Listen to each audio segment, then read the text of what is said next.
Depois da volta dos nossos queridos heróis nas telonas e nas séries de TV, a procura por quadrinhos de heróis deu um boom muito grande. E isso fez com que a galera que gosta dos caras como Batman, Superman, Homem-Aranha e Homem de Ferro, com um interesse muito grande e com curiosidade de saber mais sobre quadrinhos ou ler mais quadrinhos. Mas a pergunta é, como eu começo? Então, vem saber mais com a gente e solta a vinheta.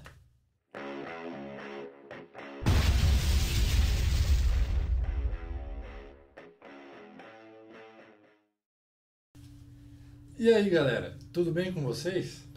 Fala pessoal, tudo bem? No vídeo de hoje nós vamos trazer para vocês alguns dos heróis e vilões mais antigos, dicas de como ter uma boa leitura de quadrinhos e algumas curiosidades no final do vídeo também. Começando pelo primeiro herói que se tem registro, que foi o Hugo Hércules. Hugo Hércules. Cara, Hugo Hércules é foda, né? Cara, um nome feio Nome pra caramba. feio pra caralho. Pra um herói, É um nome muito feio. Sim. Bom, mas enfim, né? Fora o nome dele, ele tinha um poder sobre-humano, né? Isso que caracterizava ele ser um herói, super-herói. Ele foi criado em 1902 pelo desenhista norte-americano William Koerner e publicado em tirinhas de jornal no Chicago Sunday Tribune. Ele tinha super força e usava isso para ajudar as pessoas. Ele era como se fosse uma espécie de um cowboy, assim. Usava uma calça social com um sapatinho e um casaquinho e um chapéu, como você está vendo na imagem. Mas, infelizmente, não durou muito. Ele foi de setembro de 1902 a janeiro de 1903. Só isso. Então agora vamos falar sobre os heróis mais antigos das editoras mais conhecidas, que no caso são a Marvel e a DC Comics. DC Comics. O herói mais antigo deles é o Fantasma, criado por Lee Falk e Ray Moore em 1936. Mas só em 1938 que a parada começaria a ficar louca. Em meados desse mesmo ano, os amigos Jerry Siegel e Joe Shuster lançaram sua grande obra-prima, que influenciou e continua influenciando muito esse universo.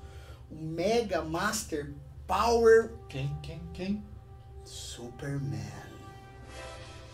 Pela Action Comics, que futuramente viraria DC Comics. No lado da Marvel, foram criados dois heróis no mesmo ano. Em 1939, Namor, o príncipe submarino... Príncipe da Xuxa. Só se for, cara. Quem que é um príncipe e usa uma porra de uma pena no pé, cara? Mas tudo bem. Foi criado por Bill Everett. E o Tocha Humana, criado por Carl Burgos. A única diferença do Tocha Humana que a gente conhece é que esse Tocha Humana ele era um androide que salvava a galera. Mas foi em 1961, quando a Timely Comics passou a ser chamada de Marvel, criou o Quarteto Fantástico e o Namor passou a ser um anti-herói e o Tocha Humana passou a ser um humano normal. Mas não poderíamos esquecer dos nossos queridos vilões. Da DC Comics, o primeiro vilão deles, eu vou dar uma dica para vocês, foi o Pudinzinho. É isso aí, gente. O primeiro vilão da DC Comics foi o Grande Coringa.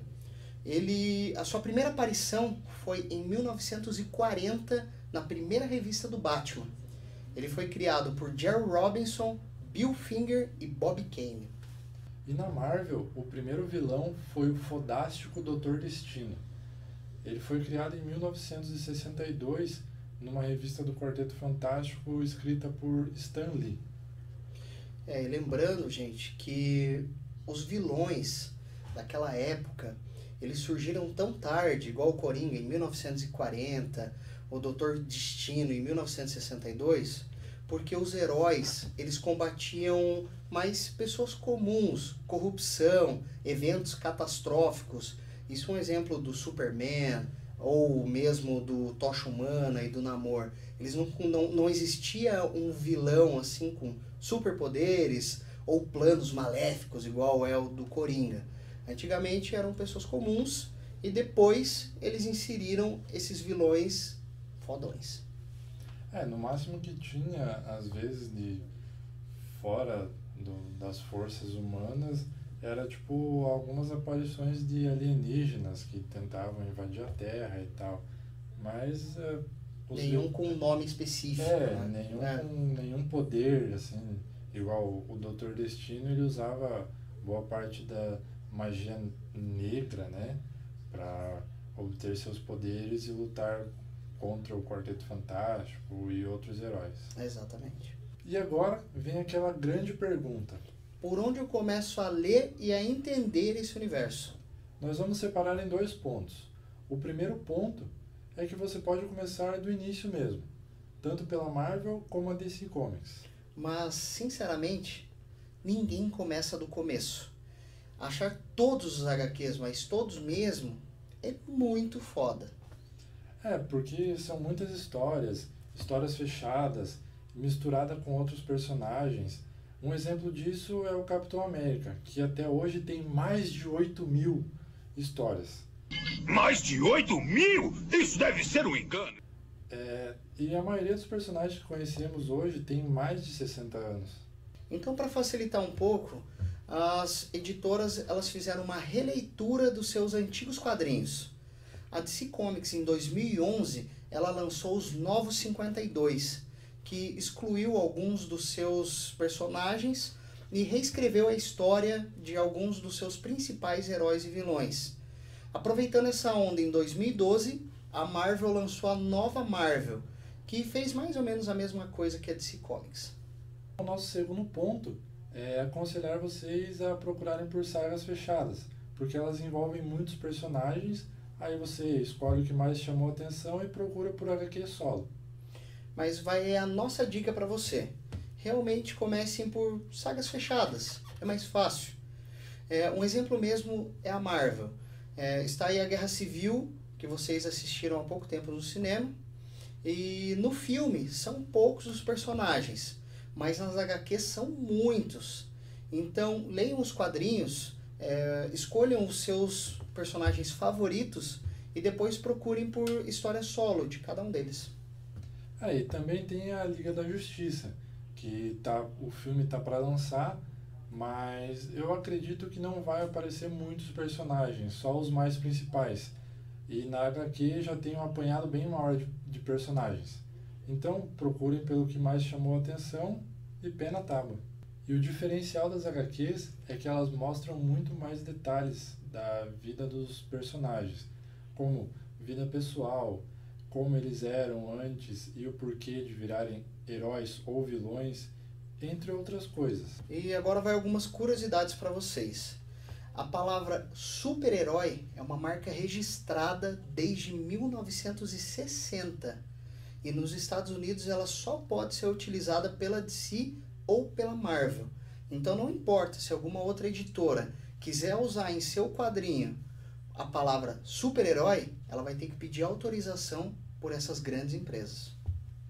E aí vai outra curiosidade, que em 1954 um psiquiatra alemão criou um livro chamado Sedução dos Inocentes, que meio que passava a violência da época para os quadrinhos, que na minha opinião é um absurdo, mas as HQs foram censuradas em algumas cidades americanas. Logo depois disso foi criado o Código dos Quadrinhos, que passou a regular o conteúdo das HQs, como se fosse aquela velha censura da antiga ditadura militar que tinha aqui no Brasil.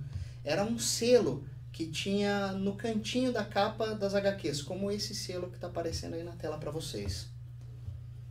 E agora falando da época da Segunda Guerra Mundial, era muito difícil o lançamento de HQs naquela época, pois tinha falta de papel, desenhistas e alguns escritores foram convocados para a guerra, e se for ver, o lançamento de HQs não era tão importante assim.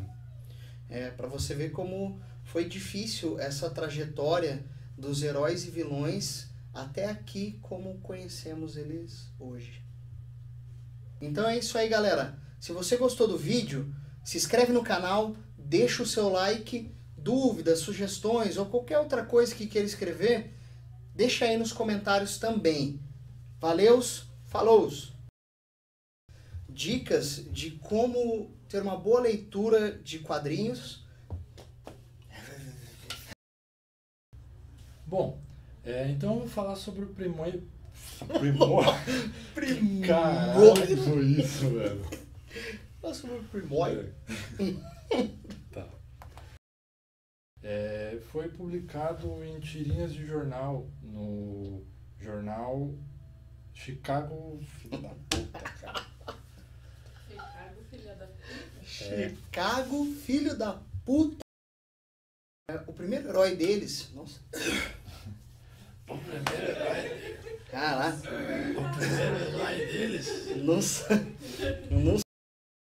Marvel Comics e a DC Comics.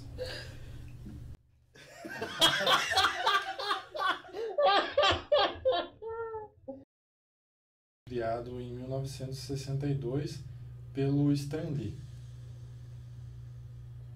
Puta. Ai, não! As HQs. Tem uma foto aqui do lado. Esqueci. Nossa, cara, fui completo. Nossa, fui completo. Vamos ver como que ficou. Eu sou o Batman.